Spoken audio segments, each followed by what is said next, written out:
వార్2 teaser విడుదలైంది. NTR looks బాగున్నాయని fans full happy అయ్యారు. హృతిక్ రోషన్ స్క్రీన్ ప్రెజెన్స్ ఎన్టీఆర్ను డామినేట్ చేసిందని కొందరు కామెంట్ చేస్తున్నారు. టీజర్లో వీఎఫ్ఎక్స్ వర్క్ మీద విమర్శలు చేసే ఆడియన్స్ ఎక్కువ మంది ఉన్నారు. ఫ్యాన్స్, యాంటీ ఫ్యాన్స్ మధ్య కొన్ని విషయాలలో డిఫరెన్స్ ఉండొచ్చు. కానీ యునానిమస్గా అందరూ యాక్సెప్ట్ చేసే విషయం వార్2 టీజర్లో ఒక్కటి ఉంది.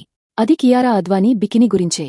వార్2 టీజర్, అందులో వీఎఫ్ఎక్స్ కథ, ఆల్రెడీ వచ్చిన వార్ సినిమాలో షాట్స్తో కంపారిజన్, వీటన్నింటిని పక్కన పెడితే బికినీలో కియారా అద్వానీ కనిపించేది కాసేపే అయినప్పటికీ ఆమె గ్లామర్, హీరోల ఇద్దరి యాక్షన్ సన్నివేశాలను సైతం డామినేట్ చేసిందని చెప్పడంలో ఎటువంటి సందేహం అవసరం లేదు.